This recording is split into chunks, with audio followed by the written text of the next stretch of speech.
ตั้งแต่เด็กจนโตอ่ะมันจะมีแค่ไม่กี่อย่างกีฬาการเรียนซึ่งปอรู้สึกว่าตัวเองทำได้แต่พอมาเจอการแสดงเนี่ยเป็นสิ่งที่แบบเหมือนเริ่มจะติดลบอ่ะนั่นทำไม่ได้เลยแบบไม่เข้าใจเลยถึงจุดนึงมันแบบหมดบังคับแล้วอ่ะว่าแบบถึงยังไงก็แล้วแต่เรื่องนั้นอ่ะต้องทำให้ได้อาชีพเนี้ยเป็นอาชีพที่เราไม่สามารถควบคุมได้ถึงแม้ว่าเราจะพร้อมขนาดไหนดีขนาดไหนแต่ถ้าสมมุติเขาไม่ได้มอบบทนี้มาเราก็จะไม่ได้เล่นถ้ามองคนอื่นรอบตัวด้วยนะคนที่มี passion มากยิ่ง passion เยอะสุขมากมันก็จะทุกข์มากเจ๊ดูเป็นคนที่แบบเจ๊เป็นคนที่กล้ามากกล้าแบบกล้าแตกต่างเพราะว่าปอนอ่ะรู้ตัวเองเลยว่าตั้งแต่เด็กอ่ะขี้กลัวหรือมันต้องเป็นคนแบบไหนถึงจะอยู่กับคนแบบปอนได้เพราะเอาตรงๆเจ๊ไม่ชอบผู้ชายแบบปอนนะขอฝากลูกๆแฮกซี่ของฟังด้วยนะคะรายละเอียดสามารถดูได้ใน description เลย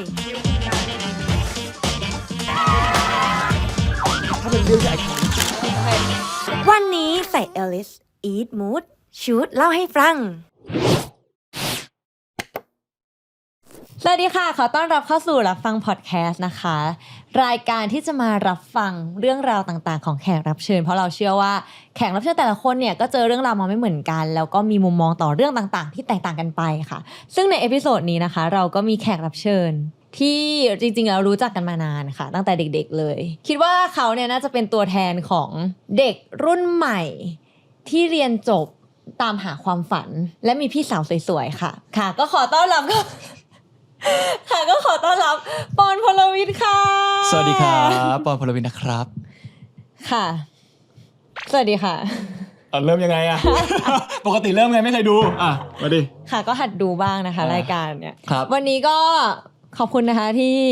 อุตส่าห์มารายการก็คิดหนักนะกับแขกรับเชิญคนนี้ค่ะเพราะว่าคือจริงๆรายการคอนเซปต์อะคืออยากให้คนดูอะดูแล้วแบบมีสติแล้วก็ใช้ชีวิตต่อไปได้ไม่ว่าจะเกิดเรื่องอะไรแต่ก็ลองดูอะไรใหม่ๆโอเคโอเคเริ่มกันเลยดีกว่าถามก่อนว่าโตมายังไงคะเติบโตมาในครอบครัวแบบไหนไม่รู้จริงเหรอ อันนี้คือไม่ก็ในมุมปอนไงในมุมปอนไงเราอาจจะมองไม่เหมือนกันไงเติบโตในครอบครัวแบบไหนเพราะบอกว่าประสบการณ์เหมือนกันแต่ว่าเราก็อาจจะมองในมุมต่างกันปอนโตมาในครอบครัวแบบไหนถ้ามองจากตอนเนี้ยย้อนกลับไปก็คงบอกว่าเติบโตในครอบครัวที่อบอุ่นมากรู้สึกโชคดีแหละที่แบบรู้สึกว่าครอบครัวก็พร้อมที่จะซัพพอร์ตแล้วก็ไม่ลำบากก็คือเป็นครอบครัวที่อบอุ่นดีนี่คือไม่เห็นด้วยหรือว่าอะไรก็เห็นด้วยคือกำลังมองก็เห็นด้วยใช่แต่ก็อบอุ่นดีอบอุ่นหมายถึงว่าแบบพร้อมที่จะซัพพอร์ตแล้วก็พร้อมที่จะเห็นเราเติบโตแล้วกันตอนเด็กๆปอนฝันอยากเป็นอะไรคือถ้าถามตอนเด็กๆเนี่ยอยากเป็นนักบินอวกาศ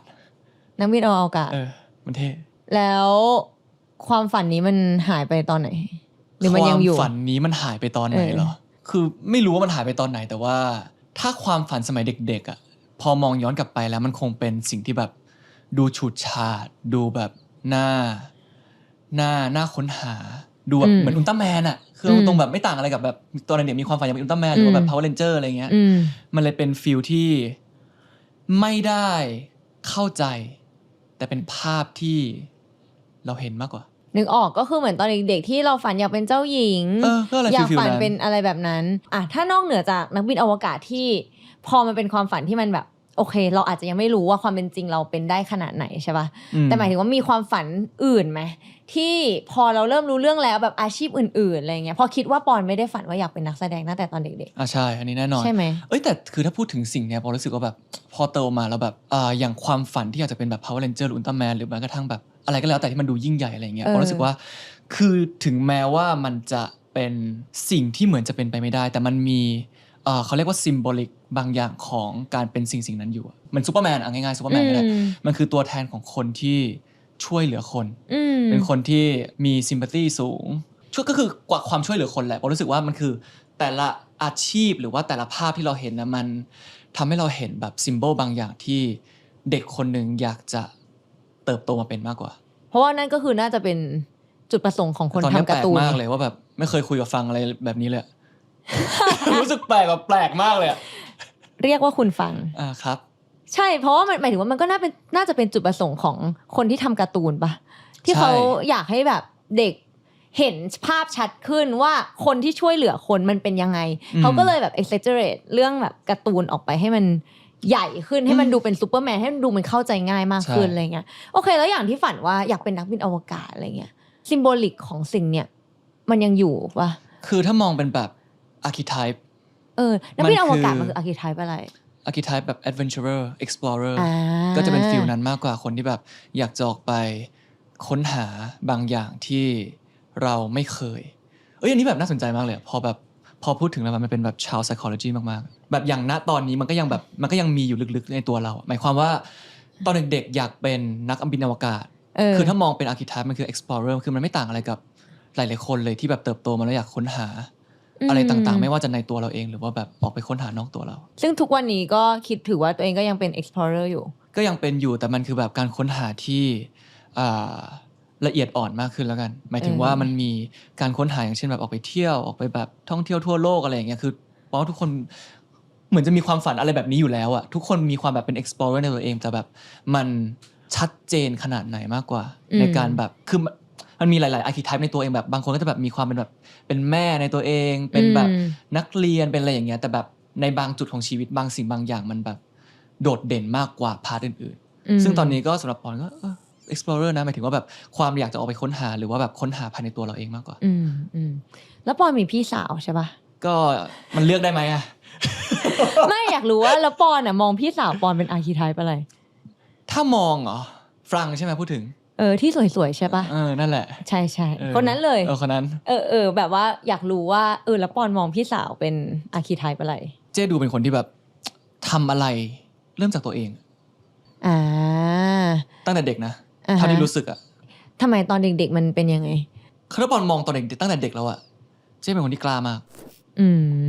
แบบกล้าแบบไม่ว่าจะแบบเริ่มตั้งแต่แบบเครื่องเล่นหวาดเสียวอะไรอย่างเงี้ยเจ๊เป็นคนที่แบบกล้าทำกล้าแบบกล้าแตกต่างกล้าแตกต่างกล้าออกไปแบบตามหาความฝันตัวเองไม่รู้ความฝันคืออะไรตอนเด็กไม่รู้แต่แบบหมายถึงว่าเป็นคนกล้าแล้วกัน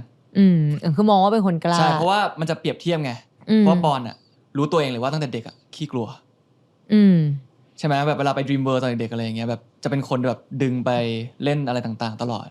แล้วปอจะแบบไม่เอาไม่ไปอะไรอย่างเงี้ยจะเป็นฟีลนั้นไงอยากรู้ว่าแล้วตอนเด็กๆรู้สึกอะไรป่ะเวลาสมมติว่าพี่สาว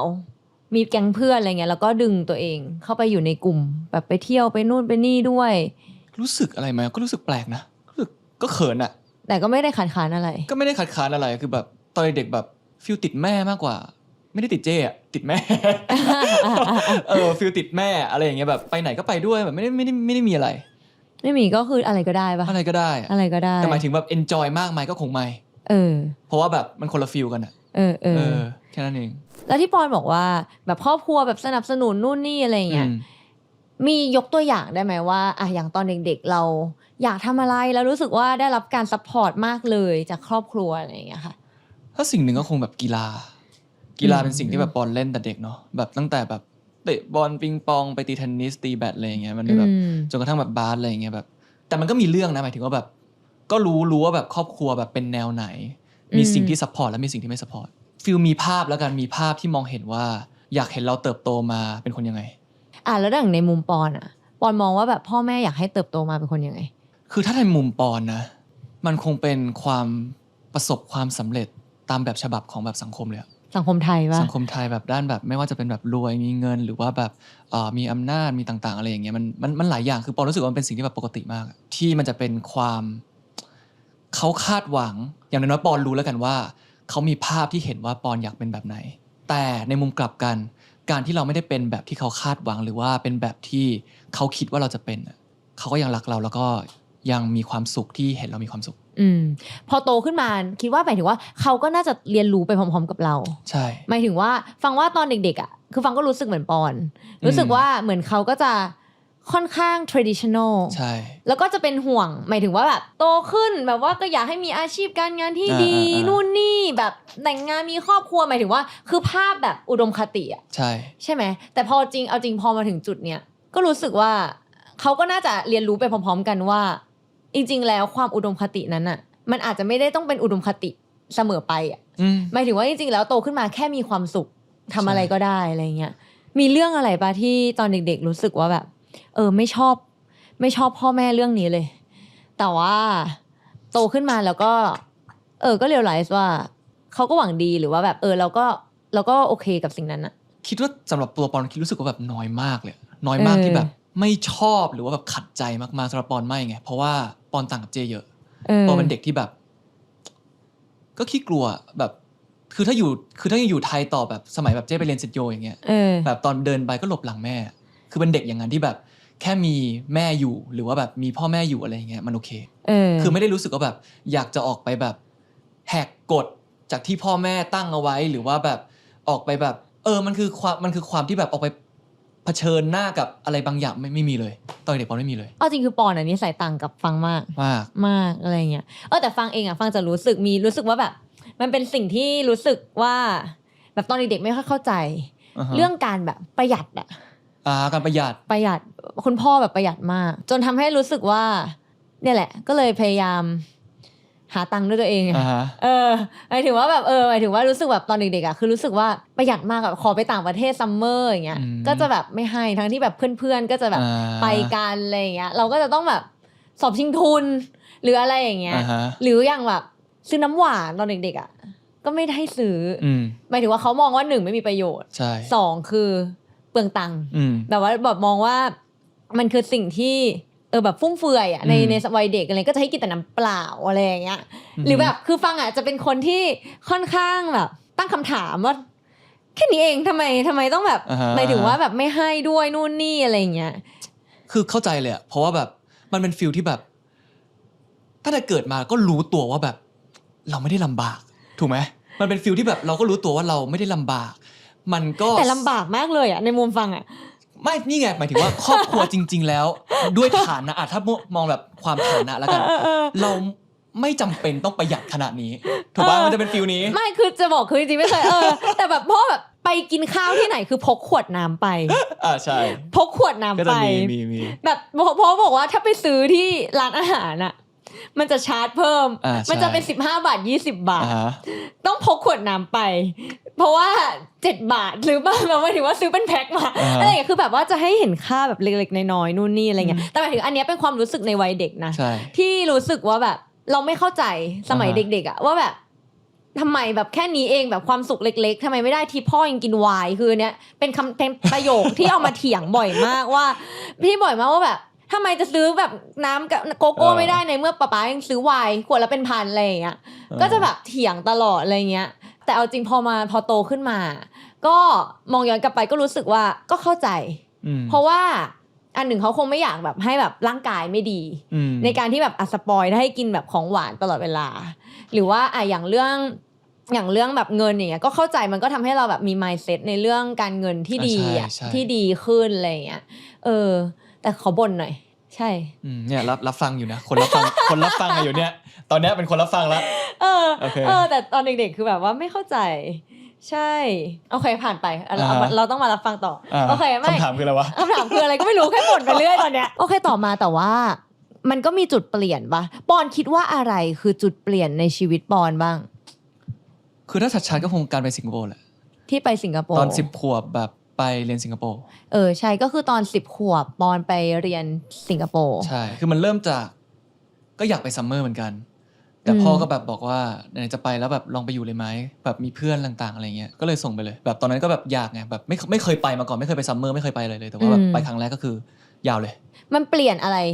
ในตัวปอนบ้างตัวตนความรับผิดชอบคืออย่างที่บอกว่าแบบตอนเด็กแบบติดแม่มากอะแบบเจ๊น่ารู้อะแบบทำอะไรแบบอยู่กับแม่ตลอดอะขนาดแบบฟังไปเที่ยวกับเพื่อนแล้วแบบแม่ไปส่งปอนก็ไปติดไปด้วยแล้วก็แบบไปเล่นแบบอะไรงานเงือกน้อยกระโดดเชือกอะไรเงี้ยแบบไปหมดเลยถูกป่ะแต่พอไปถึงแบบสิงคโปร์อย่างเงี้ยคือมันมีอยู่ปอนก็ยังอยู่ในหอพักที่มีคนดูแลความปลอดภัยมีคนแบบช่วยซักเสื้อผ้าให้ต่างๆอะไรเงี้ยแต่มันมีแบบภาษาหนึ่งละอุปสรรคใหญ่สุดคือภาษาคือ10 ขวบตอนนั้นถึงจะแบบพูดพอจะได้บ้างอังกฤษพอจะได้บ้างจีนแบบน้อยแต่มันก็พอได้พอจะแบบรู้ว่าแบบต้องพูดอะไรแบบเราถึงจะได้อะไรแต่มันมาพร้อมกับแบบความกลัวความที่แบบไม่เคยต้องรับผิดชอบทุกอย่างเองตอนเด็กแบบไปร้านอาหารอย่างเงี้ยอยากสั่งอะไรแบบบอกแม่ให้สั่งให้หน่อยมันคือฟีลนั้นเลยที่แบบคือวันแรกไปถึงแบบอาบน้ำคือปอนแบบเป็นคนแบบตอนเด็กเป็นคนขี้อายมากจนแบบอาบน้ำใช้ผ้าเช็ดตัวตัวเองเสร็จแล้วเนี่ยไม่รู้ต้องวางไว้ไหนอ่ะมันเปียกไงไม่รู้ว่าวางไว้ไหนแบบมันก็ไม่ได้มีที่ตากอะไรที่แบบเราจะไปวางได้อะไรอย่างเงี้ยอยู่ในห้องเก็บเข้าตู้เสื้อผ้า งงวะ หมายถึงว่าอาบน้ำเปียกๆอะนะ อาบน้ำ เปียก ใช้ผ้าเช็ดตัวเสร็จผ้าเช็ดตัวมันเปียก ไม่รู้ว่าต้องเอาผ้าเช็ดตัวไปไว้ที่ไหนแล้วไม่กล้าถามเขาว่าต้องเอาไปไว้ที่ไหนปอนเลยเก็บไว้ในตู้เสื้อผ้าแล้วก็เหม็นก็ชื้นๆเหม็นๆอยู่นั่นนะเน่าใช่แล้วไงต่อแล้วเราเรียนรู้อะไรจากเหตุการณ์นี้ก็นี่แหละก็เอาตัวรอดแบบมันคือเริ่มจากจุดเล็กๆอะไรพวกเนี้ยแบบปอกแอปเปิลเองครั้งแรกเดินไปซื้อนมแบบตอนเด็กพ่อแม่ชอบไปกินนมถูกป่ะก็แบบเหมือนคำสั่งอ่ะต้องกินนมแบบอาทิตย์ละ10 ลิตรอะไรอย่างเงี้ยก็จะต้องเดินไปซื้อแบบเด็กก็เดินไปซื้อแบบซุปเปอร์ซื้อแบบขวดใหญ่ๆ2 ขวดอะไรเงี้ยถือกลับมาก็เป็นฟีลนั้นแบบมันคือสิ่งเล็กๆมากกว่าที่แบบค่อยๆทำให้เรามีความรับผิดชอบกับตัวเองเรามากขึ้นก็คือเปลี่ยนในแง่ของความรับผิดชอบใช่ถ้าใหญ่สุดนะความรับผิดชอบตัวเองมากขึ้นอยู่ไทยไม่ต้องรับผิดชอบเลยคือมีคนจัดการให้หมดแล้วพอไปที่นั่นน่ะมันแบบอยู่คนเดียวใช่ป่ะก็อยู่กับเพื่อนเด็กต่างชาติเหมือนกันที่ไม่ได้มาพร้อมพ่อแม่ก็ไม่แบบทุกคนเป็นเด็กต่างชาติที่มาอยู่เป็นหอแบบพักนอกสำหรับเด็กต่างชาติแล้วการเรียนน่ะการเรียนที่นั่นมันแตกต่างจากที่ไทยไหมเราต้องปรับตัวเยอะไหมแล้วมันแบบเปิดมุมมองอะไรให้กับเราไหมคะคือถ้าสำหรับส่วนตัวเลยคือพอตอนนั้นไป10 ขวบมันคือแบบป.4 เองอะเอาตรงๆที่จะบอกว่าแบบเรารู้อะไรมากไหมคือคงไม่รู้หรอกแต่ว่าสิ่งที่เราเห็นคือเปรียบเทียบกับเจนี่คือมันคือข้อเปรียบเทียบแล้วไงหมายถึงว่าแบบถ้าระบบการศึกษาหรือว่าแบบการเป็นนักเรียนในแต่ละประเทศอะไรอย่างเงี้ยก็คงเปรียบเทียบกับเจได้คนเดียวตอนนั้นซึ่งปอนมองว่าแบบเจเครียดอะไรวะเพราะตอนเด็กแบบอ่านหนังสือแบบงงมากแบบไปแบบอยู่สยามกิจจนถึงแบบ4-5 ทุ่มเที่ยงคืนแล้วค่อยกลับบ้านอย่างเงี้ยบ้านแม่งก็ไม่ได้ใกล้อ่ะมันคือแบบฟีลที่แบบเครียดอะไรไม่ถึงว่าตอนม.ปลายแหละอันนี้คือแบบอันนี้คือโอเคก็ช่วงม.ปลายคงไม่ได้เข้าใจอะไรขนาดนั้นระบบการศึกษาอะไรเงี้ยคือแบบมันคงถ้ามองถึงการเปรียบเทียบกับของไทยนะคือเราไม่ได้เข้าใจอะไรขนาดแต่พอแบบเริ่มโตขึ้นเราก็เห็นว่าแบบเจ๊เครียดอะไรวะมันจะอยู่ในคำว่าทำไมต้องเครียดขนาดนี้วะคือแบบมันจำเป็นขนาดนั้นเลยเหรออะไรอย่างเงี้ยมันก็เป็นฟีลนั้นมากกว่าที่แบบอย่างการเรียนพิเศษถ้าเรียนพิเศษอย่างเงี้ยตอนอยู่สิงคโปร์ก็มีแต่เป็นสิ่งที่หอพักจัดการให้แบบเขามีให้แบบทุกคนอะไรอย่างนี้อยู่แล้วมันเลยแบบเป็นสิ่งที่แบบไม่ได้รู้สึกแปลกแต่ก็มองว่าเด็กไทยขยันกว่าเยอะแล้วก็คือไม่อยากมองว่าเก่งกว่านะเพราะรู้สึกว่าขยันกว่าชัวร์แต่ไม่แน่ใจว่าสังคมที่ปอนอยู่ด้วยไงมันคือแบบก็ฟีลสังคมเจอ่ะเห็นเจไงมันเลยแบบฟีลแบบเป็นคนที่แบบขยันมากแบบวันๆแบบอ่านหนังสือต่างๆอะไรอย่างเงี้ยแล้วแบบมีเป้าหมายว่าแบบอยากจะแบบเป็นหมอเป็นวิศวกรอะไรต่างๆอะไรอย่างเงี้ยแต่พออยู่สิงคโปร์ปอนอยู่โรงเรียนรัฐโรงเรียนรัฐบาลที่กลางๆไม่ได้แบบโรงเรียนท็อปของประเทศที่1ที่แบบทุกคนจบมาแล้วแบบต้องเข้ามหาลัยที่แบบดีที่สุดอ่ะมันไม่ใช่สิ่งนั้นไงปอนเลยเติบโตมาในแบบคนละสังคมแล้วกันปอนว่านะคือมันอาจจะมีที่ขยันมากๆเหมือนกันแหละมันต้องมีแหละแต่แค่มันไม่ใช่สิ่งที่มันไม่ใช่สังคมที่ปอนอยู่คือในมุมปอนก็รู้สึกว่าคนไทยขยันเด็กไทยขยันใช่โอเคแล้วพอจบออกมาแบบหมายถึงว่าพอปอนอยู่สิงคโปร์ถึงม.4 O level จบ O level ก็คือเทียบเท่าม.4 เทียบเท่าม.4 แล้วทำไมถึงกลับมาที่ไทยคะตอนแรกไม่ได้ตั้งใจจะกลับมาไงเพราะว่ามันคือจบจากที่นั่นแล้วกลับมาพักที่ไทยก่อนเพื่อรอเข้ามหาลัยแต่มหาลัยตอนแรกที่คุยกับที่บ้านไว้คืออยากไปแบบประเทศอื่นแบบอังกฤษอะไรอย่างเงี้ยแต่ว่าพอกลับมาแล้วแบบตอนนั้นแบบคือจริงๆเหมือนมันพักแบบครึ่งปีเลยพออยู่ไปได้เดือน2 เดือนป้าก็มาคุยว่าหรือปอนต่อที่ไทยเลยดีคือเท่าที่ปอนรู้สึกนะคือแบบพอเราไม่อยู่กับที่บ้านแบบ 6-7 ปี7 ปีเกือบ6-7 ปีอะไรเงี้ยพอกลับมาอยู่กับที่บ้านแบบ 2-3 เดือนอะไรเงี้ยแล้วเขาคงรู้สึกว่าแบบให้ปอนแบบอยู่กับที่บ้านบ้างหรือว่าแบบก็คงคิดถึงเราอะไรอย่างเงี้ยแล้วแบบอันนี้แบบตอบแทนเขานะแต่ว่าแบบให้ปอนอยู่ไทยบ้างก็คงดีอะไรเงี้ยใกล้ชิดอะไรอย่างเงี้ยต่างๆแหละก็เลยแบบก็ลองสอบดูแค่นั้นเองแล้วพอก็สอบที่เดียวสอบแบบวิศวะจุฬาปอนก็สอบวิศวะจุฬาแล้วฟังจำได้ว่าน่าจะเกือบไม่ติดอ่ะ บ้าใช่ฟังจำได้ว่าเกือบไม่ติดไม่ใช่อันนั้นยูโรเปล่า ไม่ปอนนี่แหละไม่ปอนติดไม่ก็ติดแต่เกือบหลุดไม่เกือบหลุดเหมือนประมาณแบบสมมติมี200คนปอนอยู่ที่100กว่านิดๆไม่อยู่ประมาณ190นิดๆไม่ใช่ไม่เจ๊จำผิดใช่มันมีภาคที่อยู่ในคณะคือ200สมมุติ200คนคือมันมีภาคที่คนอยากเข้าแต่สมมุติว่าภาคนั้นมันรับแค่60คนแล้วปอนอยู่100กว่าปอนไม่แน่ใจว่าปอนจะเข้าภาคนั้นได้หรือเปล่าแล้วถ้าเข้าภาคนั้นไม่ได้เนี่ยปอนก็รู้สึกว่าแบบก็ไม่ได้อยากเรียนแล้วแต่ว่าหมายถึงว่าโอเคก็คือสอบติดนะแต่หมายถึงว่ามันจะมีช่วง discredit ได้ไงแต่มันจะมีแบบภาคที่อยากจะเข้าใช่ก็คือ ที่เข้าไปใช่โอเคพออยู่ไทยเนี่ยถือว่าเป็นจุดเปลี่ยนไหมกลับมาวิศวะหรือว่าแบบจุดเปลี่ยนมีจุดเปลี่ยนไหนในชีวิตอีกปะคือจริงๆถ้าในวิศวะแบบน้อยมากเลยจนกระทั่งแบบปี1ปี2แล้วแบบเริ่มมีโอกาสทางการแสดงอันนั้นถือว่าเป็นจุดเปลี่ยนหนึ่งแล้วกันแต่ถ้าพูดถึงชีวิตมหาลัยอ่ะมันแตกต่างกับตอนอยู่สิงคโปร์ปะแบบเพื่อนกลุ่มเพื่อนหรือว่าการเรียนในสภาพแวดล้อมประเทศไทยอ่ะอีกครั้งหนึ่งหลังจากที่ตอนเด็กๆปอนบอกว่าปอนจำไม่ค่อยได้ไม่ค่อยรู้เท่าไหร่คือจริงๆแล้วถ้าเป็นมหาลัยอ่ะปอนรู้สึกว่ามันคล้ายๆกันแบบฟิลเพื่อนฟิลอะไรอย่างเงี้ยไม่ได้มีอะไรหรอกเลคเชอร์ต่างๆอะไรอย่างเงี้ยแต่เป็นการอยู่แบบอยู่7ปีด้วยตัวของเราเองอยู่ย้ายกลับมาอยู่บ้านมากกว่ามันก็คือจะบอกว่า culture shock ไหมมันก็ปรับตัวแล้วกันใช้คำว่าปรับตัวในทางที่ดีขึ้นหรือแย่ลงในทางที่เปลี่ยนไปอ่ะคือมันไม่ได้บอกว่าแบบมันดีขึ้นหรือว่ามันแย่ลงอ่ะตอนอยู่สิงคโปร์คือเราต้องรับผิดชอบทุกอย่างเองหมดเลยแต่อย่างที่บอกก็แบบตอนกลับมาช่วงแบบปีแรกๆอย่างเงี้ยอะไรแบบคือก็จะแบบมีจากป้ามาบ้างที่แบบพูดแบบมีพอเจอบ่อยขึ้นก็จะพูดบ่อยขึ้นถูกไหมพูดบ่อยขึ้นว่าพูดบ่อยขึ้นหมายถึงว่าแบบเตือนสติอะไรอย่างเงี้ยซึ่งตอนอยู่สิงคโปร์แบบจริงๆแล้วแบบอาทิตย์นึงอาจจะคุยกันแบบครั้งนึงอ่ะแต่พอนี้เจอทุกวันเช้าเย็นเนี่ยก็จะพูดคุยกันบ่อยขึ้นซึ่งมันก็มีเรื่องที่ดีกับไม่ดีไงหมายถึงว่าแบบคือมันก็อยู่ในยุคที่แบบเราอยากแบบเล่นกับเพื่อนติดเพื่อนอะไรอย่างเงี้ยเราก็จะแบบสนุกสนานอะไรอย่างเงี้ยแต่เขาจะแบบพูดง่ายๆคือแบบมีความรำคาญบ้างก็พูดตามตรงจริงๆส่วนใหญ่แบบพ่อแม่ชอบคุยกับปอนเรื่องอะไรคือเขาจะมองปอนในด้านของแบบอย่าออกไปแบบติดการพนันติดบุหรี่ติดเหล้านะต่างๆอะไรอย่างนี้มากกว่าสไตล์ผู้ใหญ่บอกแล้วโตมาในบ้านคอนเซอร์เวทีฟฟิลนั้นจะเป็นฟิลนั้นซึ่งแบบก็มันบ่อยจนแบบบางทีก็แบบรู้แล้วแบบไม่ใช่ออกไปแบบเที่ยวกับเพื่อนแบบแป๊บเดียวอะไรอย่างเงี้ยก็จะแบบมีฟิลนั้นมากกว่าแต่พ่อแม่ไม่เคยพูดกับฟังเลยนะไม่แบบแบบเขาน่าจะแบบไม่พอนี่แบบเขาไม่ได้เห็นเราตลอดได้ไงตอนอยู่สิงคโปร์มันเลยอาจจะเป็นฟิลที่แบบตอนอยู่สิงคโปร์แบบไปทำตัวเละเทะอะไรที่ไหนหรือเปล่าอะไรอย่างเงี้ย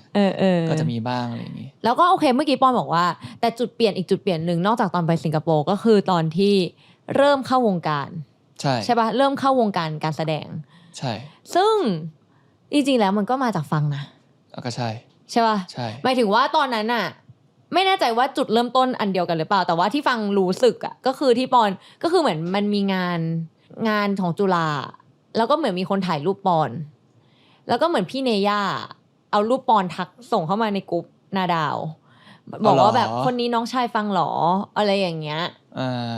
คืออันนั้นคือฟังรู้สึกว่ามันเป็นจุดเริ่มต้น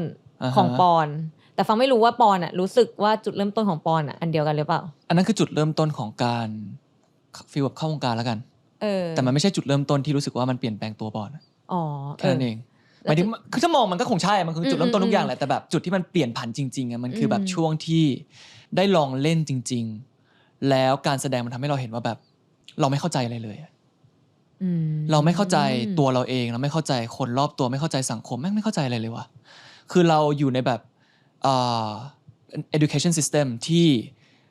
มันเหมือนขั้นบันไดที่แบบเรารู้ว่าแค่ทำตามแล้วก็ขึ้นไปเรื่อยๆจนแบบก็อาจจะไม่มีถึงจุดสิ้นสุดอะไรก็แล้วแต่มันคือแบบมันคือความรู้ที่สามารถใช้สร้างผลประโยชน์ไม่ว่าจะแบบด้านการเงินต่างๆอะไรแบบอะไรต่างๆอาชีพอะไรเงี้ยมันได้แต่เราไม่เข้าใจตัวเองเลยว่ะไม่เคยแบบหันกลับมามองเลยว่าปอนเป็นคนยังไงวะตั้งแต่เด็กที่เติบโตมาแบบเราเปลี่ยนไปยังไงบ้างหรือว่าแบบสังคมเราเป็นยังไงบ้างแบบเราเคยให้อะไรกับคนรอบตัวหรือว่าให้อะไรกับคนมันคือฟีลพวกนี้มากกว่าที่แบบปอนรู้สึกว่าแบบไม่เข้าใจอะไรเลยแล้วก็ปอนชอบความรู้สึกนี้หรือว่ารู้สึกยังไงกับความรู้สึกนี้คือถ้าครั้งแรกที่เจอความรู้สึกเนี่ยแบบในคลาส acting อะไรก็แล้วแต่มันคือความรู้สึกของแบบไม่ปลอดภัยเพราะมันเจอแบบสิ่งที่มัน unknown จริงๆมันคือสิ่งที่แบบเราไม่เข้าใจแต่ไม่ถึงเอื้อมไม่ถึงเลยด้วยซ้ำมันคือสิ่งพวกนี้มากกว่าที่แบบทำให้เรารู้สึกว่าแบบไม่ปลอดภัยเลยสิ่งนี้มันทำให้เราไม่ปลอดภัยแต่กลับกันไอ้ความไม่ปลอดภัยเนี่ยทำให้เราแบบค่อยๆเจอบางอย่างในตัวเราแล้วกันที่ทำให้เราแบบเข้าใจคือความไม่เข้าใจมันนำมาถึงแบบความเข้าใจไงถูกปะล่ะเนี่ยแหละ abstract ว่าล่ะทุกคนทำไมมันไม่ abstract เลย คือเราก่อนที่จะเข้าใจมันก็ต้องมีความไม่เข้าใจมันก็คือความรู้สึกนี้ใช่มันเจอตอนไหนนะบอลมันเจอตอนไหนน่าจะ ช่วงปีอาจจะแบบปีแรกหรือปีที่2ของตอนอยู่นาดาว ก็คือเริ่มแบบมีเวิร์กช็อปนู่นนี่ ใช่ แล้วมันก็เลยทำให้เราชอบเรื่อง มันทำให้เรา ศสตนี้มากขึ้นมาหรือว่า ค้นหา รู้สึกว่าอยากค้นหา อยากค้นหาใช่ ค้นหาอะไร ก็ค้นหาสิ่งนี้ไงค้นหาสิ่งที่เราไม่รู้ เราไม่รู้อะไร ไม่รู้ว่าตัวเองคือใครอย่างเงี้ยหรอ ไม่ใช่ไม่รู้ว่าตัวเองคือใคร แต่ไม่รู้ว่า คือตั้งคำถามไม่ได้ด้วยซ้ำว่าเราไม่รู้อะไรย้อนกลับไปคำถามแรกเลยว่าแบบมีความฝันแล้วตั้งแต่เด็กปองก็บอกไว้ว่าแบบเป็นอยากเป็น explorer ต่างๆความค้นหาสิ่งเนี่ยความที่อยากจะออกไปค้นหาโลกแบบนอกเหนือโลกแบบสิ่งที่แบบไม่รู้อะตอนเด็กเราเคยมีอะแต่มันคือจุดไหนที่แบบมันหายไปวะมันค่อยๆหายไปกับแบบการใช้ชีวิตของเราสังคมที่เราอยู่หรือว่าแบบภาพของสังคมที่เราอยากจะเป็นสิ่งที่แบบถูกปลูกฝังในตัวเราแบบต่างๆอะไรอย่างเงี้ยแต่แบบถึงจุดๆนั้นอะที่กลับมาอีกครั้งหนึ่งอะอยู่ๆมันกลับมาเรากลับมาแบบมีพลังงานกับการแบบใช้ชีวิตมากกว่าหลายๆครั้งที่ตลอดเวลาที่มันผ่านมาอย่างแบบถ้าคนถามปอนว่าแบบตอนเข้ามหาลัยทำไมถึงอยากเรียนวิศวะปอนบอกว่าปอนไม่รู้ปอนคำถามถ้าพูดตรงๆเลยแบบตอบตรงๆเลยคือเพราะว่าการเรียนวิศวะมันทำให้ปอนเป็นวิศวกรที่ได้เงินเยอะเพื่ออาจจะสร้างครอบครัวที่มีความสุขมากขึ้นแล้วกันมันคือสิ่งที่แบบก็เราเห็นกันแบบเป็นเขาเรียกว่าอะไรมันเหมือนเป็นหมอแหละมันคือสิ่งเดียวกันที่มันเป็นอาชีพที่ทุกคนรู้จักแล้วก็พูดแล้วมันจบแล้วมันเป็นอะไรที่พ่อแม่สบายใจแล้วมันเป็นอะไรที่ถ้าไม่รู้ว่าจะอยากเป็นอะไรอื่นก็จะไปทางนี้ก็เลยเข้าวิศวะก็บอกว่าก็เรียนได้ก็เรียนได้แค่นั้นเองคำถามง่ายๆเลยแต่ตอนเรียนชอบไหมตอนเรียนวิทย์ไม่ชอบไม่ได้รู้สึกชอบแต่คือมันต้องพูดอย่างนี้ไงว่าปอไม่ได้รู้สึกชอบอะไรขนาดนั้นตั้งแต่สมัยแบบเรียนมัธยมอะไรแล้วอะเข้าใจเป็นคล้ายๆฟังมันคือแบบก็เรียนได้ก็เรียนจบสอบได้ก็สอบดีอะไรอย่างเงี้ยมันคือไปเรื่อยๆอ่ะมันคือความแบบฟิลเรื่อยๆแบบไม่ได้ซีเรียสอะไรแต่เริ่มมารู้สึกว่าน่าค้นหาอีกทีคือตอนที่งานแสดงใช่ตอนแรกฟังก็ไม่คิดว่าปอนจะชอบหมายถึงว่าปอนก็ไม่คิดว่าปอนจะชอบฟังก็ไม่ได้คิดว่าปอนจะชอบเพราะว่าก็ไม่ได้คิดว่าปอนจะชอบอ่ะเหมือนฟังเข้าไปก่อนแล้วก็คือฟังก็ถามว่างานแสดงฟังชอบไหมฟังก็ชอบนะในแง่ที่ว่ามันก็สนุกดี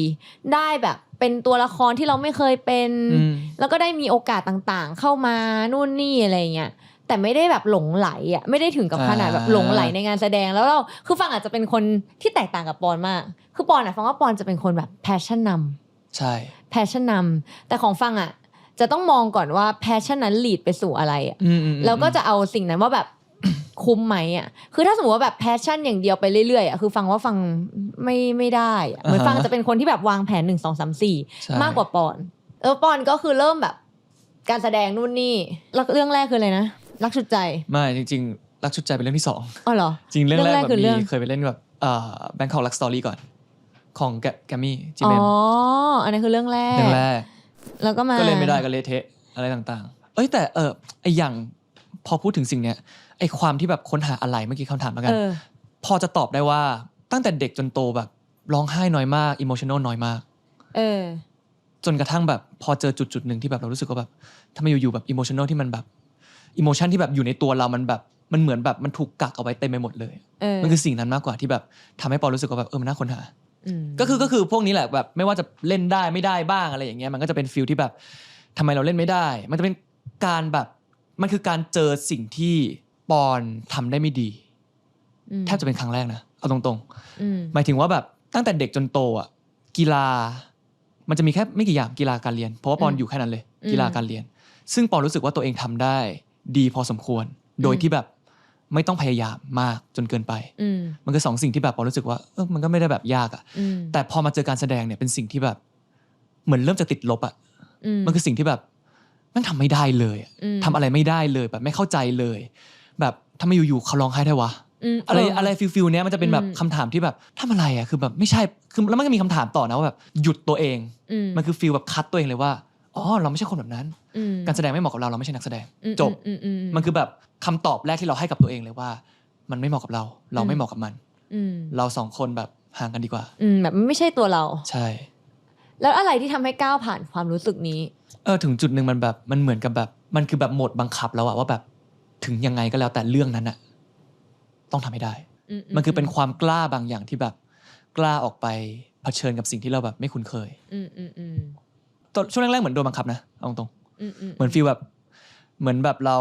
ตอบรับที่จะเล่นในสิ่งที่เราไม่รู้ว่ามันคืออะไรอะแต่แบบตอบรับไปแล้วอะเพราะฉะนั้นก็เลยต้องเล่น ก็ ให้ เลย ได้ ต้องทำไม่ได้แค่นั้นเอง แล้วมันจุดไหนอะที่มันทำให้รู้สึกว่าเริ่มชอบการแสดง จุดที่ทำให้เราเข้าใจตัวเราเข้าใจความสัมพันธ์คนรอบข้างสังคมแล้วมันทำให้แบบรู้สึกว่าเปิดโลกอะมันเหมือนเปิดโลกอีกโลกหนึ่งอะว่าการเป็นแบบปอนอย่างเงี้ยแบบมันคือเราไม่ได้มีหน้าที่แค่แบบ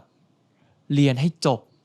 ทำงานสร้างครอบครัวถ้าเป็นอุดมคติก็ให้มีความสุขมีลูกจนถึงวันหนึ่งก็ตายแต่มันไม่ใช่สิ่งนั้นอีกแล้วอะมันคือแบบความที่แบบเจอว่าแบบจริงๆโลกเรามีอะไรมากกว่านั้นเยอะเลยว่ะแบบมีความสัมพันธ์ต่างๆที่มันละเอียดอ่อนมากอย่างตัวเราอย่างเงี้ยการค้นหาในตัวเราแบบตอนมัธยมอย่างเงี้ยปอนไม่เลือกที่จะเรียนประวัติศาสตร์เพราะว่าขี้เกียจแค่นั้นเลยขี้เกียจเรียนประวัติศาสตร์ไม่อยากจำโดยที่แบบมองกลับไปแล้วทำไมวะเราแค่ขี้เกียจเลยวะแบบทำไมถึงแบบขี้เกียจขนาดนั้นนะแล้วพอแบบมาอ่านอีกทีนึงก็แบบจริงๆสงครามโลกแบบมันเป็นสิ่งที่แบบน่าสนใจมากเลยนะแบบเราได้เรียนรู้ว่าแบบตั้งแต่แบบกี่ยุคกี่สมัยแล้วอะที่สังคมเราอยู่กันมาถึงแม้ว่ามันจะเปลี่ยนไปด้วยเทคโนโลยีต่างๆแต่มันแบบมันมีแค่แบบคอมฟอร์ตกับคอนวีเนียนซ์ที่แบบมันดีขึ้นอะแต่จริงๆแล้วมันไม่ได้มีคนเราไม่ได้เปลี่ยนแปลงไปขนาดนั้นมันยังเกิดสงครามขึ้นทุกเมื่อแม้กระทั่งในยุคเนี้ยมันยังมีแบบมันยังวนกลับมาในยุคของสงครามในยุคของแบบฟิลต้มยำกุ้งต่างๆแบบ stock exchange ต่างๆอะไรอย่างเงี้ยมันคือแบบ psychology ของคนที่แบบถึงแม้ว่าสังคมเราเหมือนจะเติบโตไปก้าวไปข้างหน้าด้วยเทคโนโลยีมากขนาดไหน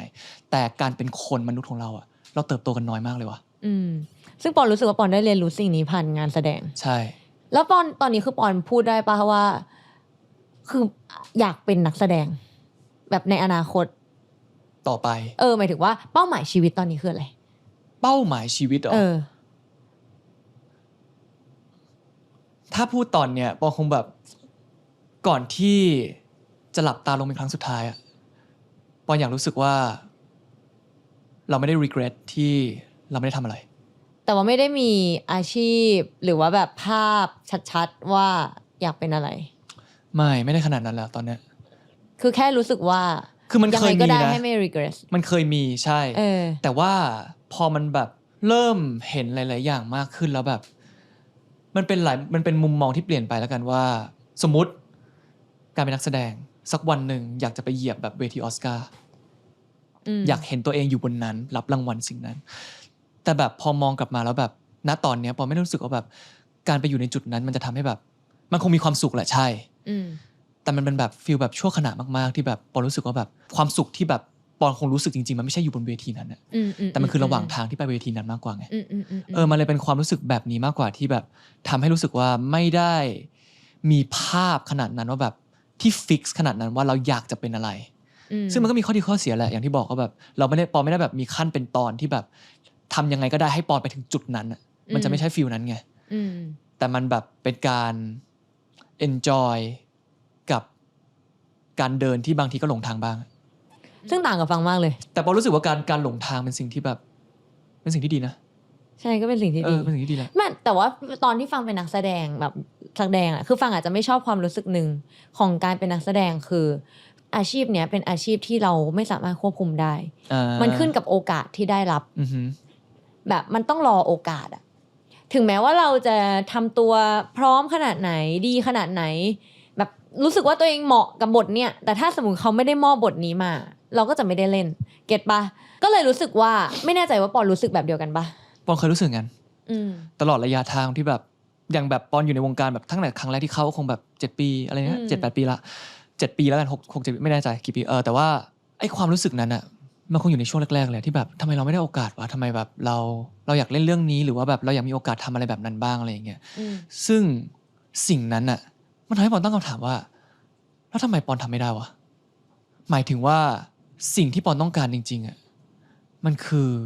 ชื่อเสียงเงินทองหรือมันคือการแสดงมันคือการตั้งคำถามเลยว่าแบบการเป็นนักแสดงมันคืออะไรสมมุติถ้าตอนเนี้ยปอนอยากเล่นบทแบบโรมิโอและจูเลียตปอนเล่นไม่ได้หรอปอนเล่นได้แน่ปอนก็เล่นได้เลยถูกปะปอนก็เริ่มที่จะศึกษามันด้วยตัวเองได้และเล่นมันได้แค่ไม่มีคนดูแต่ปอนแค่รู้สึกว่าแบบถ้าเรารักในสิ่งที่เราทำขนาดนั้นอะมันโอเคที่จะไม่มีคนดูปะมันโอเคที่จะคนไม่เห็นแต่เราได้ค้นพบเจอบางสิ่งบางอย่างในการทำสิ่งนั้น สมมุติสงครามส่งด่วนอยากเล่นอยากเล่นบทพี่ไอมากเลยแต่แบบเราไม่ได้มีโอกาสไปแคสด้วยซ้ำถูกปะแต่มองอีกมุมนึงแบบทำไมเล่นไม่ได้บทก็มีให้หน้าจอบทเขาก็มีให้นี่สถานการณ์เขาก็มีให้ทำไมเราเล่นไม่ได้เราเล่นกับตัวเองในห้องนอนตัวเองได้จริงๆแล้วแบบคือถ้ามันเลยอยู่ที่ว่าสรุปแล้วมันคือตั้งถามว่าแบบเราชอบอะไรกันแน่เราชอบการแสดงจริงๆไหมหรือว่าจริงๆแล้วเราแค่แบบอยากมีชื่อเสียงเงินทองอยากให้คนยอมรับอยากให้คนเห็นเราในจุดนั้นมากกว่าซึ่งปอนรู้สึกว่าปอนชอบที่ตัวเนื้องานแสดงเองมันคือการบาลานซ์กันคือจะบอกว่าแบบไม่มีพาร์ทของแบบชื่อเสียงเงินทองหรือว่าแบบการยอมรับจากคนอื่นเลยมันไม่มีทางสำหรับปอนนะณตอนเนี้ยยังไม่ได้แบบไปถึงขนาดนั้นแต่ว่าค่อนไปทางงานแสดงมากกว่าเพราะของฟังไปทางชื่อเสียงเงินทองเลยนะคือถ้าฟังหมายถึงว่าคือฟังรู้สึกว่างานแสดงสิ่งที่ชอบเลยคือสิ่งที่มันตามมาจากการแสดงหมายถึงว่าไม่ว่าจะเป็นแบบพอแสดงเสร็จแล้วมีอีเวนต์หรือว่ามีแบบมีชื่อเสียงเงินทองมีคนรู้จักที่เราสามารถนำไปต่อยอดสิ่งอื่นๆถ้าพูดถึงพอพูดอย่างเงี้ยคือตัวฟังเองอาจจะไม่ได้อินกับศิลปะการแสดงขนาดนั้นคืออินนิดหน่อยแต่ว่าแบบ20-80อันนั้น80ใช่คือฟังเป็นคนที่ค่อนข้างแบบ result แบบหมายถึงว่าแบบผลลัพธ์ตามมาอะไรอย่างเงี้ยมากๆอะไรเงี้ยแล้วฟังก็คิดเสมอเลยฟังคิดว่าทุกคนจะเป็นเหมือนฟังซะอีกแบบหมายถึงว่าฟังรู้ ไม่ได้ดูคิดว่าทุกคนเหมือนแต่ฟังรู้สึกว่าแต่ฟังคิดเสมอเลยว่าเมื่อไหร่ที่มี passion มันควรจะรีบแบบเปลี่ยน passion ให้มันกลายเป็นแบบสร้างผลประโยชน์ให้กับตัวเราที่มันมีประโยชน์อะไรบางอย่างไม่งั้น passion มันจะหมดไม่คิดว่า passion จะหมดบ้างเหรอถ้าสมมติว่าทำสิ่งที่เรารักไปเรื่อยๆแต่ในสิ่งที่เรารักมันไม่ได้ generateแบบอย่างเช่นเงินชื่อเสียงเงินทองหรือแบบอะไรที่มันทำให้ชีวิตเราดีขึ้นแบบแต่ว่าโอเคเรา passion มากเลยเหมือนมันจะเป็นฟีลเหมือนศิลป์พวกแบบตะกรหรือใครที่แบบมี passion กับงานมากๆแต่ว่าถ้าสมมติว่าแบบงานนั้นมันไม่ได้แบบมีคนถูกไม่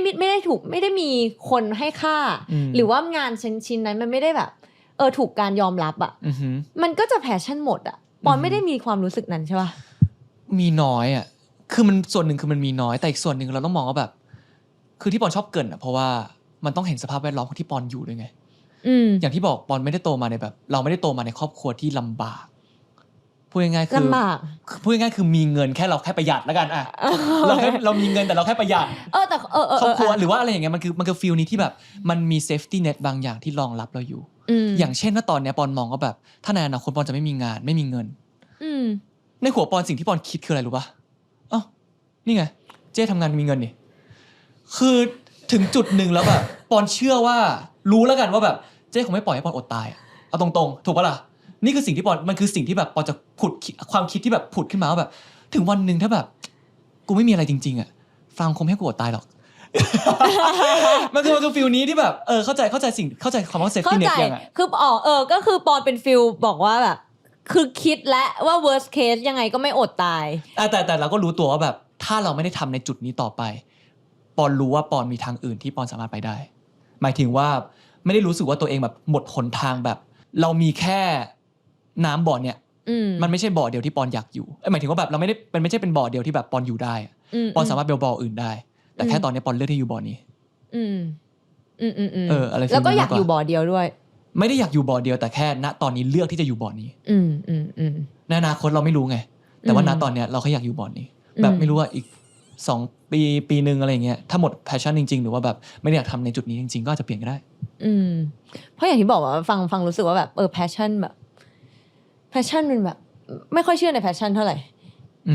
เพราะรู้สึกว่าคนเรามันเปลี่ยนได้ตลอดเวลาใช่คนความชอบหรืออะไรคนเรามันเปลี่ยนได้ตลอดเวลาอยู่แล้วอะไรเงี้ยแล้วก็รู้สึกว่านั่นแหละต้องคนเรามันน่าจะหมด passion ได้แต่ไม่แต่เข้าใจมุมเจมากเลยเพราะว่าแบบอย่างแบบคนรอบตัวอย่างเงี้ยคือพอเขาเห็นเราทำงานในด้านนี้จนแบบบางทีก็แบบไม่ได้สนใจด้านอื่นๆขนาดนั้นเขาก็จะมีคือหลายคนจะเตือนไงหมายถึงว่าแบบดารานักแสดงอะไรอย่างเงี้ยคือถ้าไม่ทำธุรกิจของตัวเองอะไรเงี้ยอนาคตมันไม่แน่นอนเนาะถูกปะล่ะใช่ฟังก็บอกปอนใช่ฟังก็จะเป็นแบบชอบเตือนอะไรอย่างเงี้ยแล้วก็ชอบหงุดหงิดใส่แบบทำไมปอนไม่ทำอะไรเลยวะถูกไหมใช่ไหมมันเป็นความหงุดหงิดของฟังไงเพราะว่าแบบก็ตัวตนของเจ๊ไม่คือฟังรู้สึกว่าใช่เหมือนนั่นแหละคือฟังหมายถึงว่าไม่ได้แบบดูถูกอาชีพนี้นะแต่หมายถึงว่ารู้สึกว่าอาชีพนี้ก็ไปได้แต่อย่างที่บอกก็ฟังเป็นคนที่จะต้องมีแบบ 2 3 4ลองไว้เสมออะแบบตอนถึงแม้เป็นนักแสดงก็ยังจะเข้าหมอหรือแบบอะไรอย่างเงี้ยเก็ตปะคือจะต้องแบบคิดเผื่อไป1 สเต็ปเสมออะไรเงี้ยแต่ปอนก็จะไม่เป็นปอนก็จะเป็นฟีลแบบ live in the moment ไม่แต่คือพาร์ทเนี้ยเป็นพาร์ทที่แบบปอนรู้สึกว่าแบบมันกระทบปอนมากแล้วกันเพราะอย่างที่บอกว่าคนรอบตัวพูดถึงสิ่งนี้เยอะมากพูดเยอะมากใช่ปะไม่หมายถึงว่าแบบพูดเยอะหมายถึงว่าแบบเราก็รู้แหละว่าสังคมก็แบบมองว่าแบบอาชีพการแสดงเงี้ยบางทีมันไม่ได้ยั่งยืนขนาดนั้นถ้าแบบอยากแบบมีเงินมีฐานะอะไรเงี้ยจริงๆแบบสร้างอะไรขึ้นมาคือในวงการอ่ะมันจะมีสักกี่คนที่แบบขึ้นไปอยู่จุดสูงสุดได้ใช่ใช่แล้วอย่างที่มันไม่ใช่โอกาสมันไม่ใช่ทุกคนที่เป็นณเดชน์ยาย่าอะไรอย่างเงี้ยมันก็เลยแบบเป็นฟีลที่แบบหลายคนตักเตือนเราหรือว่าแบบเป็นคนที่แบบคอยบอกเราเสมอว่าแบบดึงเราไปอย่างนู้นดึงเราไปอย่างนี้ไหมอะไรอย่างเงี้ยลองทำอย่างนู้นอย่างนี้ไหมอะไรอย่างเงี้ยสิ่งนั้นอ่ะปอนชอบมันมากเลยนะชอบการที่แบบเพราะว่าสิ่งนั้นมันมาจากความเป็นห่วงมันมาจากความเป็นห่วงของคนรอบตัวเราคือมันเป็นคำแนะนำจากความรักอะคำแนะนำด้วยความรักแต่แค่คำแนะนำด้วยความรักนั้นอะมันขัดกับสิ่งที่เราแบบอยากทำมันเลยเป็นความขัดแย้งกันที่แบบมันบอกไม่ถูกคือแบบคือถ้ามันเป็นความขัดแย้งที่แบบมาจากแบบความแบบไม่เห็นด้วยหรือว่าด้วยความไม่ใช่ความรักแล้วกันมันก็คงอาจจะง่ายอ่ะมันคือแบบการแบบยึดอุดมการณ์ของเราแบบไม่เราจะไม่ทำสิ่งนั้นแต่พอมันมาด้วยความรักอ่ะมันเลยเป็นสิ่งที่เราคอยพร้อมจะเผลอใจไปแล้วกันพอหนึ่งบอกว่าแบบในอนาคตเราไม่รู้หรอกว่าแบบปอนจะเลือกทำอะไรก็พอเก็ตแต่ก็ยังไม่ได้ไม่จัดก็รับฟังแต่พยายามก็ไม่จัดก็ไม่จัดก็ไม่จัดเพราะหมายถึงว่าก็เข้าใจมันก็เป็นคนที่แบบมีแพชชั่นมากๆอะไรเงี้ยไม่คือมันไม่ใช่มีแพชชั่นเจคือมันมากกว่าคำว่าแพชชั่นแพชชั่นแปลว่าอะไรอ่ะคือแบบคือปอนเห็นบางอย่างที่ในคำว่าแพชชั่นนะในการทำการแสดงปอนไม่ได้เห็นแค่ว่าปอนทำด้วยแพชชั่นในตัวมันมาจากตัวปอนไม่คือปอนเชื่อจริงๆว่าแบบทุกตัวละครที่เล่นออกไปทุกเรื่องราวที่สร้างออกไปอ่ะคือมนุษย์เรามันดำเนินด้วยแบบ storytelling อยู่แล้วอ่ะคือทุก story ที่ถูกพูดออกไปอ่ะมันเปลี่ยนแปลงชีวิตคนคนหนึ่งจริงๆมันทัชใครคนหนึ่งและสิ่งที่เราสื่อออกไปอ่ะมันไม่ใช่แค่การทำเพื่อเงินหรือว่าเพื่อชื่อเสียงแล้วอ่ะแต่สมมุติแบบโรนึงที่ปอนเล่นออกไปแล้วแบบมันทำให้เขาแบบค้นพบอะไรในตัวเองที่แบบเขาไม่เคยได้แบบเจอมาก่อนมันคือโมเมนต์ที่แบบปอนทำให้ปอนหลงใหลในการแสดงปอนรู้ได้ไงว่าเขาพบเจอเพราะว่าเขาบอกปอนไงมีคนมาบอกใช่มันคือสิ่งที่แบบไม่อยากใช้คำว่า community แล้วกันแต่มันอาจจะแบบไม่ใช่ community ด้วยซ้ำมันเป็นการรับส่งแค่นั้นเองที่แบบคนหนึ่งที่ได้ดูซีรีส์เรื่องนึงหรือว่าได้ดูการแสดงแบบตัวละครเราทำอะไรบางอย่างแล้วการตัดสินใจนั้นน่ะคือมันเป็นความจริงบางอย่างที่มันทัชตัวคนหนึ่งได้ซึ่งรู้สึกว่านั้นเป็นแบบเป็น impact ที่รู้สึกว่ามันเป็นคุณค่าที่เราได้ส่งมอบใช่มันเป็นคุณค่ามากกว่านะมันเป็นคุณค่าที่แบบเราได้ให้กับตัวเราก็ได้แน่นอนว่าตัวเราได้แน่นอนแบบเราได้ค้นพบบางอย่างแน่นอนแต่แบบกับคนอื่นที่แบบส่งทักมาหาอะไรอย่างเงี้ยว่าแบบแบบมันแบบเปลี่ยนแปลงชีวิตเขามากเลยว่าแบบคือถึงแม้ว่ามันจะไม่ได้เปลี่ยนแปลงทั้งชีวิตเขาอะมันจะเป็นแบบแค่แบบช่วงเวลาแบบคือเอาง่ายๆเลยไม่ต้องดราม่าไม่ต้องอะไรเลยคอมเมดี้อย่างเงี้ยก็เปลี่ยนแปลงชีวิตแล้วอะแค่แบบ5 นาทีนั้นที่แบบการดูคลิปบางคลิปแล้วแบบทำให้เขายิ้มหรือว่าแบบทำให้เขาแบบมีความสุขมากขึ้นอ่ะซึ่งรอยยิ้มนึงอ่ะมันไม่ได้แบบทำให้แบบคือมันสามารถส่งต่อไปเรื่อยๆมันเป็นแบบ chain reaction ที่แบบคือไม่รู้เจ้มองอาจจะแบบเพอเจอร์อ่ะแต่แบบปอรู้สึกว่านั่นคือสิ่งที่แบบปอรู้สึกจริงๆนะว่ารอยยิ้มนึงที่แบบปอนมีให้กับคนหนึ่งอ่ะมันจะส่งต่อให้เขายิ้มให้กับคนอื่นได้เข้าใจได้มันคือสิ่งเล็กๆน้อยๆที่อาจจะไม่ได้เป็นสิ่งที่ยิ่งใหญ่แบบไม่ได้เปลี่ยนแปลงแบบประเทศชาติได้อะแล้วมันคงใช้เวลานานมากๆหรือบางทีแบบมันอาจจะแบบไม่ได้มีผลกับอะไรเลยก็แล้วก็เป็นไปได้อะแต่มีความเชื่อแล้วกันว่านั่นเป็นสิ่งที่แบบเราให้กับคนรอบตัวได้ไม่แต่จริงๆฟังก็รู้สึกว่าคือจริงๆถ้าแค่ทุกวันเนี้ยทำแล้วแบบแฮปปี้อ่ะก็คือที่สุดแหละหมายถึงว่าจริงๆคือแบบมันคือเป็นแบบที่สุดแล้วอะถ้างานที่ทำมันคือสิ่งที่แบบฝันแล้วก็แฮปปี้กับสิ่งที่ทำจริงๆมันก็อาจจะไม่ต้องคิดเยอะหรอกว่าอนาคตมันจะเป็นยังไงมันจะแบบเพราะเราก็ไม่รู้วันพรุ่งนี้เราอาจจะตกท่อตายก็ได้เก็ทป่ะเพราะฉะนั้นถ้าสมมติว่าแบบแค่วันนี้เราแฮปปี้มากๆอะไรเงี้ยมันก็โอเคมันก็แฮปปี้แหละคือปอยังแบบมีมุมที่แบบเละเทะมากอะปอยังแบบสั่งไก่ทอดมากินตอนแบบเที่ยงคืนอะเมื่อคืนก็แบบนั่งกินแบบกับยูโรอยู่อะอะไรอย่างเงี้ยคือแบบเราไม่ได้แบบเป็นคนที่แบบดีขึ้นอะแต่เรามีสติมากขึ้นแล้วเราก็แบบรับผิดชอบกับตัวเองมากขึ้นนะโอเคอ่ะ ตอนนี้ก็คือเป็นความชื่นชอบในแบบ ใช่ ในการแสดง ใช่ ที่แบบ การแสดง รู้สึกว่าการแสดงมันไม่ใช่แค่การแสดง แต่การแสดงมันก็คือส่งผลต่อแบบมุมมอง แล้วก็รวมถึงรู้สึกว่ามันมี impact เล็กๆกับสังคม ใช่ หรือว่าในพาร์ทกับแบบคนที่ได้ดูอะไรต่างๆด้วยฮะแล้วอยากรู้ว่าปอนมีโมเมนต์ที่รู้สึกบ้างไหมว่าหมายถึงว่าคนที่เริ่มมาพร้อมๆกันอะไรอย่างเงี้ยแต่ว่าแบบทุกวันเนี้ยเขาแบบได้รับโอกาสเยอะมากแล้วก็แบบโอเคแบบโหมีชื่อเสียงโด่งดังมากอะไรเงี้ยแต่ในขณะเดียวกันเราอาจจะยังไม่ได้รับโอกาสนั้นอ่ะเคยมีความรู้สึกว่าน้อยใจหรือว่าท้อรู้สึกแบบอยากออกจากวงการอะไรเงี้ยมีบ้างไหมแม้ว่าจะมีแพชชั่นมากมันมีอยู่แล้วคือแบบถ้ามองคนอื่นรอบตัวด้วยนะคนที่มี passion มากอ่ะยิ่ง passion เยอะอ่ะสุขมากมันก็จะทุกข์มากยิ่งมีความสุขกับสิ่งที่ทำมากอะไรมันก็จะยิ่งมีความทุกข์กับสิ่งที่ทำมากขนาดนั้นซึ่งปอนโตมากับแก๊งพีพีบิวกินกับสกายอะไรอย่างเงี้ยนาดาวแก๊งนาดาวแหละแล้วแบบเฮ้ยตอนนี้แบบเขาประสบความสำเร็จมากเลยคือมันมีอยู่ช่วงหนึ่งที่แบบมันกลับมามองตัวเองว่าเฮ้ยเราทำอะไรไม่ได้อย่างนั้นเลยวะแต่ในทางกลับกันปอนก็ยอมรับในตัวเองนะว่าปอนไม่ได้มีสิ่งที่เขามีปอนไม่ได้แบบอย่างที่บอกว่าปอนเห็นตัวเองตั้งแต่แรกแล้วว่าปอนเริ่มจากติดลบทางการแสดงหรือว่าแบบทาง entertainment industry แล้วกันปอนเริ่มจากติดลบจริงๆปอนเริ่มจากแบบคือนอกจากต้องเรียนรู้สิ่งใหม่ๆปอนต้องทลายของเก่าอีกเยอะเลยของเก่าที่แบบมันอยู่กับเรามาตั้งแต่เด็กเราต้องทลายสิ่งนั้นไปก่อนเราเลยมองว่าแบบคือถ้ามองว่าดีใจกับเขาไหมแน่นอนอยู่แล้วเราดีใจกับเขาเพราะว่าแบบเขาเหมือนเพื่อนคนหนึ่งที่แบบเราเติบโตมาด้วยกันแบบทุกคนเลยนะในมุมนึงปอนก็มองว่าแบบเราไม่ได้เริ่มจากจุดเดียวกันเขาพร้อมกว่าเราเยอะส่วนหนึ่งและเราเลือกทำสิ่งที่ต่างกันมันแค่นั้นเองแหละก็เลยแบบโอเคแฮปปี้ถ้าบอกว่าตอนนี้โอเคกับจุดที่อยู่ไหมโอเคแฮปปี้มากถ้าสมมติว่าแบบพอพูดถึงว่าแบบชีวิตปอนมีใครที่รู้สึกว่าเป็นไอดอลหรือว่าเรามองภาพว่าเราอยากเป็นแบบนั้นไหมเคยมีนะแต่ว่าณตอนนี้ก็คงไม่มีแล้วหมายถึงว่าแบบเรามองว่าแบบเราอยากลองสร้างทางเราเองคือถ้าบอกง่ายๆมันคงแบบการเป็นส่วนผสมแบบดึงพาร์ทของใครคนนึงแบบหลายๆคนมารวมตัวกันแต่เราจะบอกว่าเป็นชื่อนึงไม่ได้ไงถูกป่ะล่ะเราเลยรู้สึกว่าแบบมันคือสิ่งที่แบบเราจะค่อยๆเรียนรู้แล้วค่อยๆดึงสิ่งที่แบบเราชื่นชอบอะไรพวกนี้แบบต่างๆอะไรอย่างเงี้ยมารวมตัวกันมากกว่าพี่ฟังไหมมันแต่อาจจะจริงๆแบบเจ้แบบเป็นหนึ่งคนที่แบบรู้สึกว่าผลักดันแล้วกันเป็นแรงผลักดันหนึ่งในทางดีและไม่ดีนะมันมีได้ไม่ดีด้วยดีเช่นไม่ดีเช่นดีคือแบบเรื่องความกล้าอย่างเงี้ยคือปอนเห็นเจ้แบบเป็นคนที่แบบกล้ามาตลอดตั้งแต่เด็กกล้าทำนู่นกล้าทำนี่อะไรอย่างเงี้ยแล้วแบบทำอะไรแบบดูเหมือนว่าแบบคือพอมันโตมาอายุห่าง2 ปีมันถูกเปรียบเทียบอยู่ละ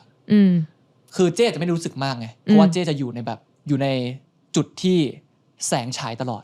ตั้งแต่โตมาถูกปะพูดง่ายๆคือแบบแสงจะฉายไปที่เจ้ก่อนแล้วปอนจะเป็นแบบเด็กที่แบบน้องฟังพูดง่ายแบบณตอนนี้มันมีคนเรียกแบบปอนน้องฟังอยู่เลยซึ่งมันปอนไม่รู้สึกแปลกนะเพราะว่าเราก็ต้องยอมรับจริงๆว่าแบบมันก็ใช่เราไม่ได้แบบเอนจอยกับ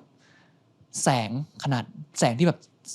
ฉายออกมาตั้งแต่เด็กมันไม่ใช่สิ่งที่แบบเราชอบแต่เด็กมันคือสิ่งที่เราเรียนรู้ที่จะแบบค่อยๆแบบชอบมากขึ้นอะไรต่างๆอะไรอย่างเงี้ยก็มันทำให้เห็นแล้วว่าแบบอย่างแบบตั้งแต่ถ้าคุณแน่อย่าแพ้เด็กอะไรว่าประถมอะไรอย่างเงี้ยแบบสิ่งแรกๆที่เจ้ทำอะไรอย่างเงี้ยเพราะก็แบบก็ตื่นเต้นนะแบบเฮ้ยแบบมีพี่สาวเป็นดาราว่ะอะไรอย่างเงี้ยหรือแม้กระทั่งตอนเรียนสิงคโปร์มันมีคนทักนะว่าแบบเขาดูแบบซีรีส์ฮอร์โมนเห็นพี่สาวปอนด้วยอะไรอย่างเงี้ยซึ่งปอนไม่ดูเลยคิดดูดิแล้วแบบมันคือความรู้สึกที่หรอแล้วแบบคือตอนนั้นเป็นแบบช่วงที่แบบฮอร์โมนดังมากถูกป่ะช่วงที่แบบเจ้แบบมีชื่อเสียงมากอะไรอย่างเงี้ยแบบคนก็จะถามถึงตลอดซึ่งมันก็เป็นช่วงเวลาเดียวกันที่แบบปอนรู้จักเจ้น้อยมากเพราะว่าเป็นช่วงเวลาที่ปอนไปอยู่สิงคโปร์ไงมันห่างหายกันนานมากๆช่วง7 ปีนั้นเอาตรงๆแบบถ้าบอกว่าแบบปอนสนิทกับเจ้ขนาดไหนแบบคงกลับมาสนิทตั้งแต่กลับมาใช้แล้วกันตอนเด็กๆแล้วก็เป็นแบบช่วงนึงที่แบบหายไปเลยแล้วก็กลับมาสนิทครั้งสนิทเพราะว่าต้องไปรับตอนเที่ยงคืนใช่ใช่ใช่อะไรฟิลๆเนี้ยโดนบังคับแง่เสียคือเราเห็นจุดที่มันไม่ดีถ้าพูดง่ายจุดไม่ดีของเจ้เราก็เห็นในสิ่งนั้นเพราะเราโตมาด้วยกันไงทุกครั้งที่แบบเห็นแบบจุดที่แบบเราไม่ได้รู้สึกว่าแบบเราชอบมันจะเป็นแรงผลักดันเหมือนกันว่าแบบเราจะไม่เติบโตเป็นคนแบบนั้น อะ แต่นี่คือเรื่องจริงถูกปะคือมันคือไม่สิ่งที่ไม่ต่างกันมันคือแบบสิ่งที่แบบเด็กรุ่นใหม่บอกก็แบบพอเราเห็นแบบรุ่นที่ผ่านๆมาแล้วเราไม่ชอบอะไรในตัวเขาแบบรุ่นที่แบบลุงๆอะไรเงี้ยเราไม่ชอบอะไรในตัวลุงๆพวกเนี้ยต่างๆแล้วแบบเราจะไม่เป็นแบบนั้นคือมันไม่ต่างอะไรกันเลยแบบไม่แต่ว่ามันก็ไม่ได้แปลว่าหมายถึงมันก็เอาแค่เอาแง่ดีมาได้ไงมันก็ไม่จำเป็นต้องเอาแง่เสียมาไงก็ใช่ไงหมายถึงว่าเรียนรู้จากแง่เสียไงแต่ไม่ได้แปลว่ามันจะไม่มีแง่ร้ายของตัวปอนเองอะถูกปะล่ะคือเราไม่ได้มีแง่เสียในทางนั้นแต่มันมีแง่เสียทางอื่นอะซึ่งมันมีอยู่แล้วอะมีเยอะเลยไอดอลแต่ไอดอลแบบจริงๆแบบปอนถ้ามองจริงๆอะคงเป็นด้านของนักเขียนอะไรอย่างงี้หรือไม่ก็แบบเป็นแบบชอบอ่านไบโอกราฟีของแบบนักแสดงฮอลลีวูดอะไรอย่างเงี้ยมันก็จะมีพวกนี้ที่แบบรู้สึกว่าแบบมันเหมือนกับเป็นการพูดคุยกันกับคนที่เดินผ่านเส้นทางนี้มาแล้วกันแล้วอยากรู้ว่าเท่าที่คุยมาคือตรงๆคือเจ๊ว่าเราต่างกันมากใช่แบบต่างกันมากจริงๆหมายถึงว่ารู้สึกว่าปัจจัยอะไรที่ทำให้แบบทำไมแบบพี่น้องพ่อแม่เดียวกันโตมาในบ้านเดียวกันมันถึงต่างกันบอลมองว่าอะไรคือยูโรห่างกับเราเยอะนิดนึงแล้วกันปอนโตมาถึงแม้จะเป็นลูกคนกลางตอนเนี้ยแต่ปอนโตมาในแบบรูปแบบของลูกคนเล็กปอนเลยรู้สึกอย่างนั้นนะปอนรู้สึกว่าปอนเป็นลูกคนเล็กเติบโตมาแบบลูกคนเล็กโดนโดนอะไรแล้วก็แบบนี้ก็เป็นแบบฟีลแบบพี่คนโตอ่ะถ้าบอกว่าเรื่องเพศเกี่ยวไหมปอนว่าเกี่ยวเจ๊ดูเป็นคนที่แบบอยากจะพิสูจอะไรตลอดเวลาตั้งแต่เด็กนะอยากจะพิสูจนู่นว่าแบบพิสูจนู่นพิสูจนี่แล้วกันแบบพิสูจน์ให้ดูอะว่าฉันก็ทำได้อะฟิลนั้นcompetitive นิดนึงแต่ปอนแบบพอเป็นคนที่แบบโดนโอมาตลอดอะจะเป็นฟิลที่แบบไม่ได้รู้สึกว่าต้องพิสูจอะไรแค่นั้นเองแต่ปอนว่าสังคมก็ยังเกี่ยวนะหมายถึงว่าเรื่องเพศในสังคมณตอนนี้มันดีขึ้นแต่ช่วงเวลาที่เราเติบโตมาปอนว่ามันเกี่ยวอยู่แล้วแหละแล้วปอนได้มองภาพตัวเองป่ะว่าอนาคตอยากมีครอบครัวไหมแล้วหรือแบบแฟนเนี่ยอยากได้ชอบแบบไหนหรือมันต้องเป็นคนแบบไหนถึงจะอยู่กับคนแบบปอนได้เพราะเอาตรงๆเจนไม่ชอบผู้ชายแบบปอนนะทำไมวะ ไม่ถือว่าคือพูดแบบฟังคืออย่างฟังจะชอบคนที่แบบมีแผนชัดเจนในชีวิตเข้าใจมีแบบแพชชั่นมากๆอะไรอย่างเงี้ยแต่หมายถึงว่ามันก็เป็นความชอบไงเก็ตป่ะแต่อย่างของปอนก็อาจจะไม่ได้ชอบผู้หญิงแบบเจ้เหมือนกันไม่ก็ใช่ก็ถูกใช่ป่ะหมายถึงว่าแล้วแบบได้มีแบบตัวเองแบบได้มองภาพในมุมนี้ไหมว่าตัวเองจะแบบหมายถึงว่าภาพมีครอบครัวว่าอยากมีลูกหรืออะไรยังไงแบบไกลๆอะไรอย่างเงี้ยหรือว่าแบบอันนี้คือไม่ได้คิดในพาร์ทนี้มันเคยคิดนะเคยคิดเยอะด้วยแต่ถ้าเป็นช่วงที่ผ่านมาช่วงเนี้ยน้อยมากคิดเรื่องพวกนั้นน้อยมากเลยรู้สึกว่าตอนนี้แบบมันยังโฟกัสกับด้านนี้อยู่ยังโฟกัสกับด้านนี้อยู่แล้วแบบยังไม่ได้เห็นภาพว่าแบบเราพร้อมที่จะมีครอบครัวถ้าพูดถึงแบบเรื่องฐานะเรื่องอะไรต่างๆอะไรเงี้ยเราไม่ได้พร้อมสักอย่างเลยปอยังไม่ได้มีอะไรเลยไม่ได้แบบ1คือไม่ได้มีอะไร2คือถ้าพูดตรงๆก็คือยังไม่ได้มีแนวโน้มที่จะมีด้วยง่ายๆแค่นั้นเลยยังไม่ได้มีแนวโน้มที่จะมีในพาร์ทนั้นที่แบบพร้อมที่จะแบบอุ้มครอบครัวหนึ่งไว้ได้เพราะจากที่เราเห็นแบบแต่ที่ปอนเห็นแล้วกันแบบแค่ครอบครัวเราเลยแบบพ่อก็จะบอกตลอดไงว่าแบบตั้งแต่เด็กอะไรเงี้ยแบบเงินที่มีอยู่มันดูแลแบบครอบครัวเราลูก3คนได้นะแต่มันดูแล3ครอบครัวไม่ได้ถ้าอยากใช้ชีวิตเหมือนเดิมมันไม่ได้ถูกปะล่ะมันเลยเป็นสิ่งที่แบบก็คิดอยู่เสมอแหละว่าแบบก็อยากพร้อมก็ใช่ไงหมายถึงว่ารู้สึกว่าถ้าสมมติว่าเนี่ยมันเลยต้องมีภาพป่ะวะว่าสมมุติว่าถ้าอยากมีมันก็ควรจะแบบแพลนทำอะไรที่มันโอเคแบบเตรียมพร้อมกับการที่จะมีครอบครัวอะไรอย่างเงี้ยปอนแบบทำให้นึกถึงแบบพี่ซันฟิลเนี่ยซันไหนซันนี่ดูแบบว่าการแสดงอะไรอย่างเงี้ยหมายถึงว่าแบบดูแบบหมายถึงว่าไม่ได้แบบคิดเยอะแบบศิลปินจัดมีความแบบประมาณไม่คือมันก็มีช่วงที่คิดนะหมายถึงมันก็คิดแหละแต่แค่ไม่ใช่ตอนนี้ก็รู้ตัวแหละว่าถ้าบอกว่าแบบภายใน 2-3 ปีนี้จะแต่งงานไหมก็คงบอกมาตอบชัดเจนว่าไม่หรือว่าแบบมีครอบครัวอะไรอย่างเงี้ยก็คงยังไม่ก็คงบอกว่าไม่แต่ถึงอีเวนต์แบบตอนนี้ปอน26แล้วปีนี้26แต่ถึงแม้สมมุติว่าอีก10 ปีมันก็ไม่ใช่ว่าจะต้องมาแพลนตอน3 ปีสุดท้ายนะมันก็คือแบบจริงๆมันก็ควรจะวางไว้ตั้งแต่ตอนแบบ10 ปีหรือเปล่าที่แบบว่าเราจะต้องแพลนว่าอนาคตเราจะต้องไปในทิศทางไหนอะไรเงี้ยมันถึงจะพร้อมในวันที่แบบอีก10 ปีก็เป็นไม่ได้แต่ไม่ใช่วันนี้เครียดโอเคก็คนที่ดูเอพิโซดนี้นะคะไม่แน่ใจว่าจะได้อะไรไหม แต่ว่าคิดว่าน่าจะได้เห็นถึงความแตกต่าง ระหว่างพี่น้องนะคะที่เกิดมาพ่อแม่เดียวกันโตมาในบ้านเดียวกันใช่เขาคงรู้แหละแต่แค่แบบหมายถึงว่ามีความต่างกันอะใครเป็นแบบปอนก็พิมพ์บอกข้างล่างได้หรือถ้าใครเป็นแบบฟังก็พิมพ์บอกข้างล่างได้นะคะสุดท้ายรู้สึกว่าชีวิตมันก็ไม่ได้มีแบบแผนรูปแบบสำเร็จว่าเราจะต้องไปแบบไหนความสุขของแต่ละคนก็ไม่เหมือนกันนิยามความสำเร็จของแต่ละคนก็ไม่เหมือนกันอะไรเงี้ยก็สุดท้ายแล้วถ้าสมมติว่าใครทำอะไรแล้วรู้สึกว่ามันตอบโจทย์เราเป็นคนที่รู้ดีมากที่สุดก็ทำสิ่งนั้นแหละมีอะไรจะส่งท้ายถึงคนดูไหมคะผมว่าคือช่วงเวลาผมแล้วกันตอนนี้26ช่วงเวลาตั้งแต่อยู่วงการแบบ10 ปีอะไร20 ปีอะไรเงี้ยผมรู้สึกว่าเป็นช่วงเวลาที่เหมาะกับการค้นหาตัวเราและสิ่งที่อยู่รอบตัวค้นหาได้มากที่สุดแล้วกัน